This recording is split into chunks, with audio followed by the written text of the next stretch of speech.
I went to college telling them what was truthful at the time, that I thought I really wanted to be an engineer. Hmm. And I was excited about engineering. I went from my engineering degree to becoming a high school math teacher. Hmm. I think that caused a lot of confusion and concern in my family of like, why is our son who worked so hard towards his engineering degree, why is he now going and doing something completely different? Welcome to the One Step Podcast, where we share stories of change makers in different fields so you are equipped to no longer wait for one day, but instead take one step today in creating change both for your life and for the lives around you. And today is exciting as we not only have our first guest of the new season, but also this is someone who's navigated becoming new versions of himself. From being a former school teacher and consultant at McKinsey, which that's a whole story I'm sure you can connect, to becoming the founder of Instruments. He was featured in Forbes 30 Under 30. I might as well say put some respect on his name. But beyond the accolades, he is a husband, a father of two, and an overall inspiration. Ladies and gentlemen, I present to some and introduce to others. Make some noise for Aditya Kaddu. Thank you, Jonathan. It's super great having you, Aditya. Thank you so much for making the time to be a part of this conversation. Thank you for inviting me onto the show. I'm honored and flattered.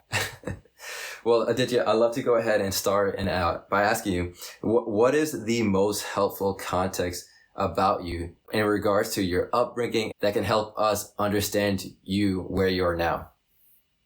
Sure. Maybe this is too early, but I moved to the US when I was just under 2 years old. I was born in India and I'm an immigrant to this country and have lived here pretty much my whole life since that point when I was a baby. But when I was young and growing up in the school system in America, the message that was sort of conveyed to me by those around me was that in America, the promise of education is the great equalizer for everyone. You know, anybody can come from any background, and if they work hard in school and put their best foot forward, they're going to build a successful life for themselves. And I really believed that as a young person. You know, when you're a young person, you kind of believe what adults tell you Yeah. is true about the world. But it took going to college. I went to college in Houston, Texas, at a school that was a private university, wonderful place.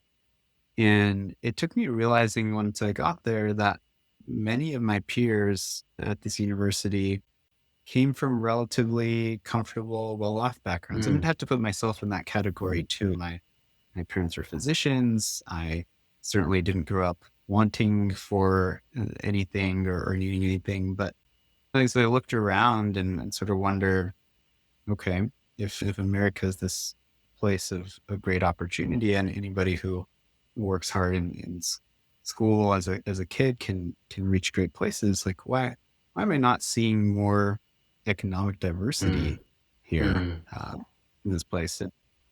And as I sort of unraveled that thread a little bit more, I spent a summer of my college years teaching with a program called Breakthrough Collaborative, an organization whose board I now sit on nationally. I spent a summer in Fort Worth, Texas, teaching with that program and working with kids who did come from more economically diverse backgrounds and learning the stories of some of the schools that they went to and hearing their story around our teachers don't believe in us. They think we're not going to make anything of ourselves because of families we come from. And it started to open the door to my understanding of how things are really playing out in many communities across this country. And of course, there are exceptions to anything. I don't want to overgeneralize, Of but course. fundamentally, I finished my college years with a changed understanding that American dream of education being the great equalizer for everybody, for some, that's working out. But for many other young people in this country, the zip code you're born into, the home, and the address that you grew up in can Hmm. have a massive impact on the quality and level of education that you can receive as a child, which snowballs into future opportunities down the line. And Hmm. so that piece of context, I think, of going from an immigrant child who had great belief and hope in the promise of America to the reality of what I've seen since then, both in my college days and beyond, is I think a really important piece of context for what motivates and drives the work that I do today and the mission of what I'm working towards. No, that's amazing. That's really helpful context. And I'd love to dive a bit deeper. I know one common quality or characteristic of the immigrant story is usually parents tend to encourage, challenge, many would say pressure their children into great paying jobs, a secure job, and so forth. As you've navigated your own journey, what's that dynamic been like in your family story as far as the expectations that your parents had for you? Sure. As I mentioned, my parents are physicians, and I went to college telling them what was truthful at the time, that I thought I really wanted to be an engineer. Hmm. And I was excited about engineering. I loved math and science. I thought it'd be really cool to like design airplanes and things like that. And I ended up finishing college with an engineering degree. And I went from my engineering degree to becoming a high school math teacher. Hmm. And to your question, I think that caused a lot of confusion and concern in my family of like, why is our son who has worked so hard towards his engineering degree, left our home with this dream of becoming an engineer?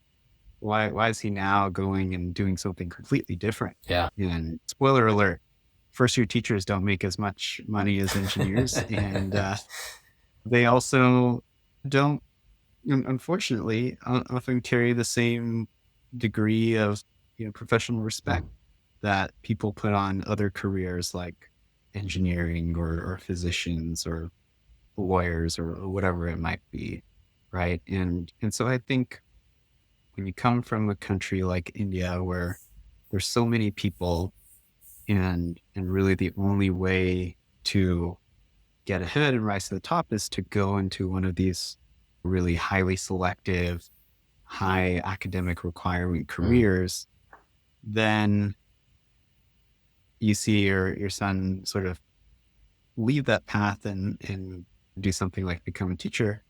I think that was concerning for them, and it was hard for them to understand. I will say that now, looking back, I think they are more understanding and more supportive of that choice. But at the time, we had a lot of disagreements Yeah. and conversations over that choice. And I had job opportunities and job offers to become an engineer or to do other things that were more prestigious around the path. And I turned those down to become a teacher because I really wanted to be a part of making a difference in that problem that I Hmm. described earlier.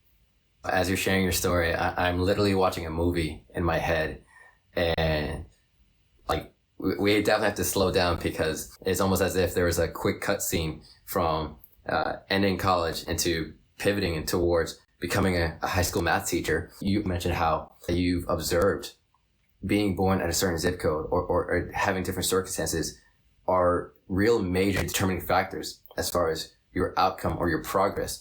And that was a real realization by the time you went into college and coming out of college. So from what it sounds like it was within college, there was a moment or a season where you decided to make that pivot from engineering into education. Tell us more about when did that pivot take place? What were you thinking? What were you feeling during that time?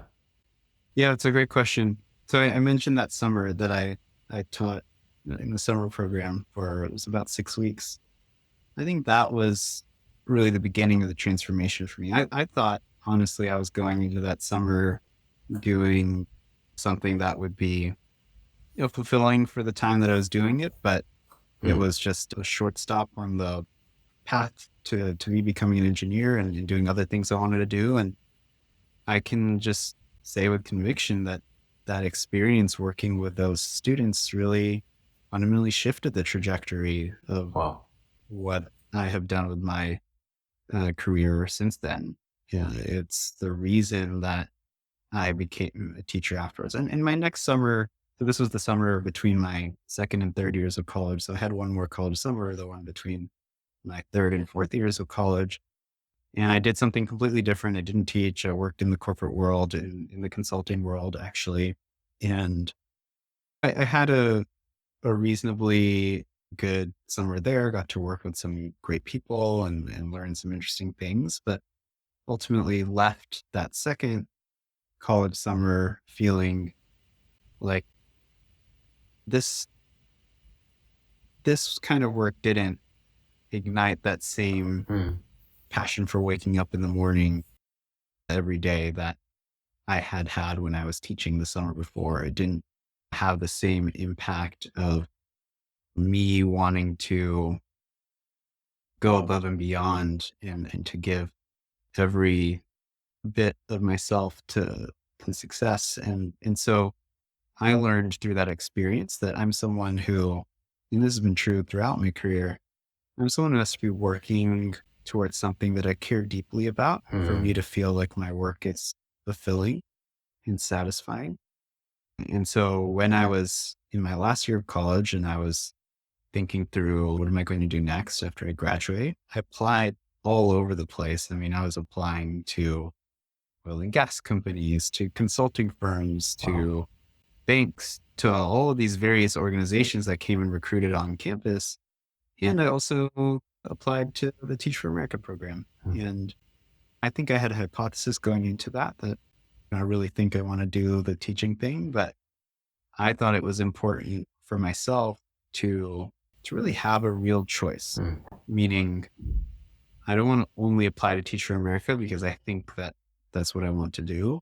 I want to apply to that and apply to all these other things and see what my options are and be faced with a real choice of do I really want to teach or one of these other things that I've applied to and gone through the interviews and met all the people who work at those companies. Is it one of those things that I want to do instead? Mm. And so that's what I did. I ended up having multiple job offers at that same point in time, including the opportunity to join the Teach for America Corps and teach, and ultimately decided that I did, in fact, want to take that step. Mm. And that was how the sort of transformation of my own path happened. That's absolutely incredible to hear. And I love to ask, as you're teaching within Teach for America, what were some of the lessons that you were learning during that season? And I would love for you to just walk us through is how did that ultimately led to a transition into you doing consulting work after the fact? Yeah. Well, those two were not a direct link per se, but because in between teaching and consulting, I did go to graduate Mm. school, and I'd say that was an important stop in the journey as well. So that I did just want to mention that. So when I was a teacher, I mean, I learned a lot about myself. I learned a lot about the kids I was working with. I learned a lot about becoming a professional for the first time, really. I mean, I had been an intern for a couple summers Mm. in different ways, but never had like a job that I had to show up to every day and be responsible for in that way. And was like also sort of fully financially independent at that point for the first time in my life. I'd had the benefit of my parents supporting me through college. And so I hadn't had to really be financially independent prior to graduating college. So there were a lot of being an adult kinds of things that I was learning how to do. But I'd say other important lessons, some that I only, unfortunately learned in hindsight and in reflection after the fact. But one is that empathy is such an important skill and capability to build, and one that I didn't build well enough as a teacher. I think there were times where I had students who just needed to be connected with in a more personal level. And I was so focused on their achievement and success in mathematics, which is what I was teaching them, that I, failed to connect with Mm. them in that pathetic personal level. And I think if I had done that more effectively and more frequently, I would have actually had a more transformational impact on those kids. Another lesson I learned is that when you have high standards for someone and support them to reach those high standards, they can totally blow past any expectations that the rest of the world puts on them or that they might even have for themselves. And Mm. I had students who went from consistently kind of getting C's and D's at the beginning of the year to being high A students towards the end of the year. And these are kids, mind you, who they came to my class at the beginning of the year getting C's and D's saying like, well, I don't like math. I've never liked math. I'm not good at math. And just showing them, opening the door to a possibility of life where Mm. they view math as a skill that they can hone and develop rather than something that is an inherent quality about them. I think that was really a powerful lesson to see play out. It was something that I believed, but it was something that was made evident by the way that these students actually elevated and performed. And I go back to what those kids told me when I was teaching that summer in college, saying our teachers, they don't believe in us. They don't think we can become anything. Mm. I taught in a school where a lot of higher class society sitting on the outside looking in would say the kids of that school, the communities they come from, the families they come from, like we can't really expect much out of them. And I firmly disagree with that and think that when you give a young person that message, how are they ever supposed to believe in themselves? And Mm. what I tried to do as a teacher was tell them that what they were capable of was beyond even their own beliefs and expectations. And Wow. were they going to get there on day one? Of course not. But Mm. when they worked hard, when they showed up at lunch, after school, or school, and we put in that time and they honed that skill, they really took it to the next level. And I'm so proud of those kids and what so many of them achieved. And many of them went on to become the engineers and the other things that I never became. But it's hard to believe now, like most of the kids that I taught they're older now than I was when I was their That's teachers. So incredible. a lot of time has gone by, but I'm grateful for that. And then in terms of how it flowed into my next step of my journey, I taught for 3 years and then I left the classroom and went to graduate school, as I mentioned. I learned about myself that the way that I want to be involved in tackling the challenges that exist in education is doing it at scale. Mm. And I felt like every year that I teach, I get to have an enormous opportunity to impact the kids who I teach. But I Mm. taught about 120 kids a year. And and don't get me wrong, like I loved working with those 120 kids or so a year. But there are over 50 million young people in this country who are part of our education system, Right. and many millions of those students are not not getting the fair shot at a bright future that they deserve. And I wanted to figure out like what's a way that I can make a difference in this problem at a greater scale than I think I could by staying in the classroom. And let me reiterate, I think it's very important that we have capable, high quality, caring, passionate teachers in every one of our classrooms in this country.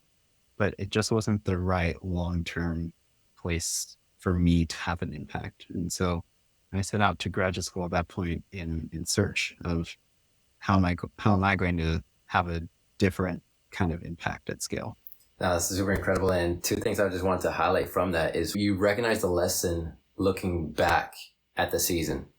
One, you recognize the importance of empathy and recognize that there were probably opportunities to be more empathetic than you think you displayed. And it's funny, I think in every current season we're in, we often miss that there is purpose in it, that is none of it's in vain, that actually serves a greater purpose. And to hear how you were there present enough to encourage students who were performing at C and D grade levels to then ending the school year with A's and B's. And just because you were there present to walk with them through the journey, to encourage them and be able to negate perhaps the negative comments that they received before.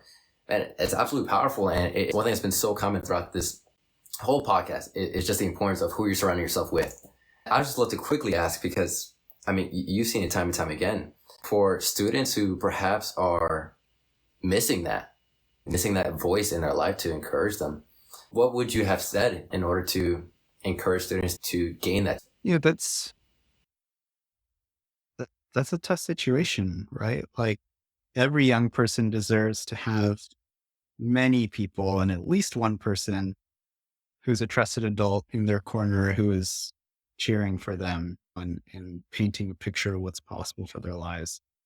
But if you're listening to this and you don't have that person in your life, number one, I hope that you are able to find someone who plays that role. But if you're truly on your own, then I would say nobody else should get to dictate what you can and cannot be.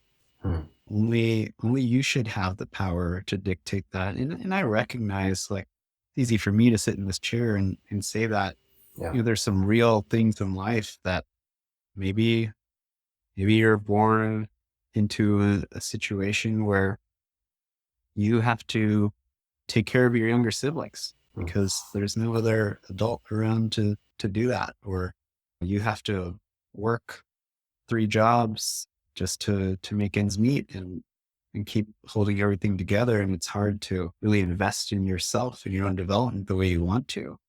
I understand that I haven't walked that journey, and I don't pretend to claim that I have. And all I will say is, if you set a ceiling for what you can be and who you are, then that ceiling is as high as you're going to go. Wow. But if you raise that ceiling or remove the ceiling completely and say, I can be more than the generation before me was, I can be more than society tells me I'll be, and you work towards that, there is a pathway there. There's opportunities out there for everyone to better themselves. And so I hope you find those. That's absolutely helpful. Thank you for that, Aditya. I wanted to read, you said before, you said, I believe that school administrators play a vital role in improving the efficacy and equity with which their district delivers education. I envision a future in which your company, Estrements, supports leaders from all types of schools in their efforts to better serve their students. You've already walked us through some of the story and how you've came to that belief and some of the things that you've seen and witnessed and have been a part of. And the point that you transitioned into going to grad school, doing consulting work at McKinsey, and ultimately founding Estrements. As you mentioned, I know you wanted to create a bigger impact in the education system at scale. I'd love to ask, what has it been like for you to try to lead others in that belief? Sure. It's been one of the greatest privileges of my life. I am so thrilled to have the team around me that I have around me working towards the mission that we have and that we're seeking to achieve on behalf of the partner organizations that we serve, the school systems, the nonprofits that we're partnering with. We want to see what we're building be a part of that better future, that better change for organizations, to empower leaders, as you said, to be more effective in the decisions they make. In our case, in particular, with financial resources, but in general, with the decisions that they make in service of their missions. And so, in leading others at Instruments, we've got a core company set of values, and one of those is impact. And the sort of tagline on that value of impact is keep mission front and center. Mhm. And so decisions that we try to make as an organization are oriented around our mission of how can we best support leaders to lead in their organizations and in the ways that we're trying to do that. And it's a great joy to get to work with the team that has committed themselves to that mission. It's a great joy to work with them towards achieving that vision. And we're still in early days. Like, I think we've got a lot more work to do. I think we are going to see a lot more people join this team in the future and then be a part of this work and mission. Hmm. And so I think we're just getting started. So I'm excited to see what this becomes. I'm excited to see who else participates in our story and see ultimately what's the impact Yeah. that we can have. Yeah. It's super exciting, and it's inspiring to see. I've heard a lot of business leaders in particular have a lot of complaints when it comes to the education system.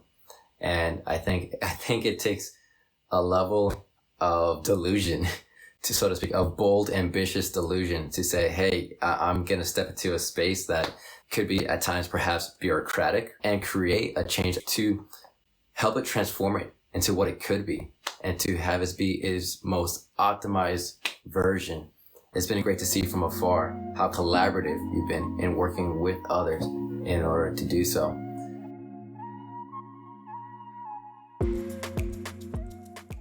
A listener actually submitted a question that I would love for you to answer. Hi there, my name is Rob from Florida. My question is, how do you work through uncomfortable situations for the growth of your organization, team members, and yourself? Yeah, that's a great question. And as a founder and CEO, I've faced many uncomfortable situations. And it reminds me of something we were talking about earlier in our conversation, Jonathan, that I said I learned in my time as a teacher is the importance of empathy and trying to put myself in someone else's shoes, metaphorically, I guess is the common word, but to try to understand a situation from someone else's perspective, whether that is one of my teammates, whether that is one of our partners, whether that is whoever it might be that is involved in that uncomfortable situation. You know, we call our customers partners. Maybe it's we were partners who's frustrated that we haven't delivered on some promise that we might have made, or that our app has had a glitch or a bug that is causing them frustration, and understanding that from their point of view, they've made an investment in us of their resources and their time, and they expect us to deliver on that. And when something doesn't work, and we've come across it, I'm sure, in our own lives with the various pieces of software we interact with, it's annoying and it's frustrating, right? And so in coming into that conversation, remembering, like, of course I want to defend my team. Of course I want to make sure that they know we're working really hard. But first and foremost, I need to acknowledge, validate, and understand that, hey, I can see why you're frustrated with the situation. And that's completely valid of an emotion for you to feel. And for what we've done to cause that, please accept our apologies. We're going to do what we can to make it right. And that's just one of a variety of situations. I remember, we've also had situations where there might be interpersonal conflict between two members of our team.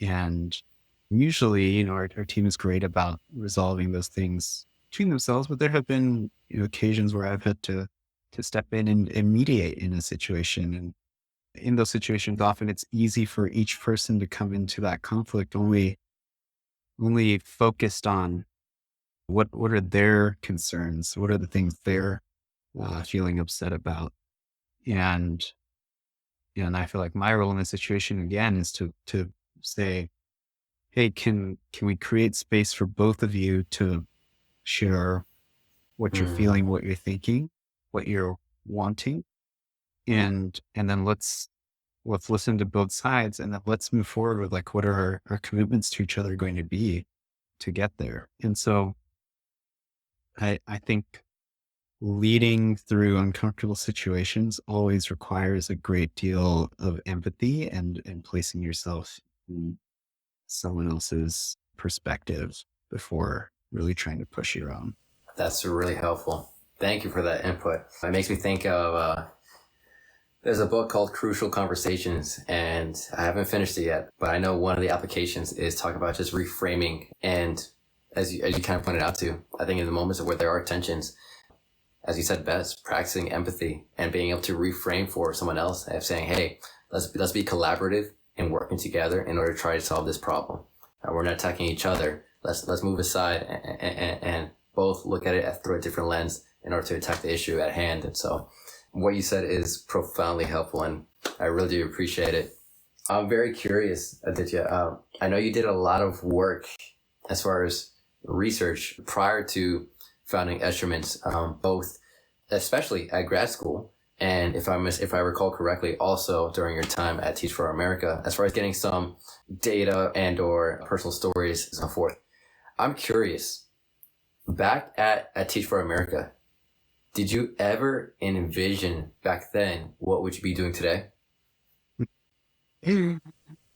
No, definitely not. I mean, I was a math teacher, Yeah. right? Like I taught calculus and I taught pre-calcs working with 11th and 12th graders. And man, there's a ton of great math programs out there these days to help kids learn math. But at the time when I left and I was like, oh, I want to have more of an impact at scale, I really thought that I was going to try to create the next really revolutionary math curriculum that helps kids understand advanced ideas in calculus. Because when I was a calculus teacher, I felt like I didn't have that much at my disposal. Maybe there's some like videos on Khan Academy, but a lot of the math tools that were out there had been created for elementary and middle school level of math, and not so much at the higher level of high school math. At least at the Yeah. time when I was a teacher, I didn't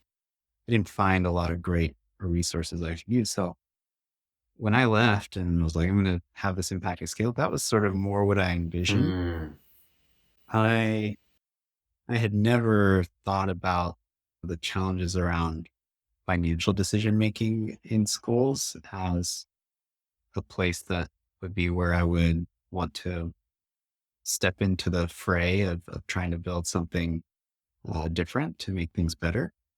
But that's where I ended up in part because of that research that you described a moment ago. yeah. Yeah. The main reason why I ask because I have several conversations, and especially with people who are similar to my age. And one common thing I hear is people saying, man, I don't know which direction I'm heading towards. And if I have an idea, I often question on whether or not this is the right direction. Considering your own story, what is one step that you would encourage that person to take? Mm. Yeah, it's a great question.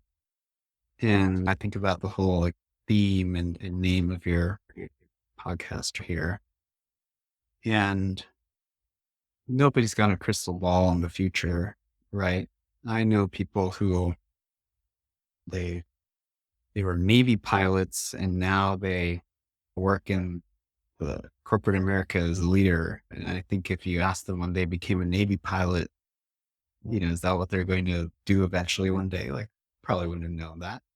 And you have my own story of being a teacher and an entrepreneur, and there's so many other stories out there of people doing completely different things today than they were 5 or 10 years ago. Of course, there's other people like my dad who has been a doctor for the last 30 years of his life. And so you have people too who sit with a clear vision and sort of stick to the same thing Mm. for their journey. But if you're the kind of person who is choosing, you find yourself in a situation where you're choosing between things. I would say the only choice you are ever really making is that next one Mm. right now. And granted, sometimes if you do something like, hey, I'm not going to, you might be in college and say, I really thought I was going to go to mid school but I'm not so sure anymore. I want to maybe try something else. Maybe I'll apply to mid school later. It might be harder later because, you're not as fresh with all your learnings of chemistry and physics and biology and everything else that you might have in college if you decide, hey, 5 years later, I'm going to try to get back on this path. So there may be consequences to the choices that you make now that may impact your option set of future choices. But I think if we are always thinking about the option set of future choices, it makes the current choice in front of us paralyzing Mm. sometimes. So what am I going to do with this choice right in front of me? Am I going to apply to med school right now, or am I not going to apply to med school? Right? Like, I think it's important to think about those consequences, but ultimately you have to decide in this next phase, what's the right next step for me to take? What's the right next choice? And believe in your own resourcefulness and completeness as a human being, that if you get 1 month, 1 year, 1 decade into that choice and decide that choice was maybe the right one at the time that I made it, but it's not the right one anymore, Mm. that hopefully you'll be able to find a different choice that is that next right choice. I had heard from some classmates in grad school when I was there, the professor there who I didn't have the privilege of taking class from, had this saying of, we can't always be focused on trying to make the right choice. What we should instead be doing is make a choice and then make it right. Wow. Meaning, make whatever choice you're going to make and then pour yourself into making sure that's the right choice. And you may end up finding out that it wasn't the right choice, Mm. but making it the right choice and giving it a fair shot, I think, is ultimately going to lead you to more contentment than worrying after you've made the choice. Was it the right one? Should I have done the other Mm. thing instead? That is super helpful, and I think could really free people. I know for myself, it's very easy for me to be in a state of analysis paralysis where I could question, oh, should I make that choice? Should I make the decision? Should I pull the trigger? And I've heard it said before, like, hey, just take the step. You're not going to fall. And even if you do, it's just one way to find out, hey, this wasn't the right move. Let me move on to the next thing, and that we can recover from it. And so I really do appreciate the input you gave. This has been such a privilege and such a blessing for me. Thank you so much for not only your time, but also the gift of your story, the gift of your vulnerability. I absolutely know without a doubt that the best days are ahead of not only Instruments and the impact that you're going to create through it, through you and your team, but also for you.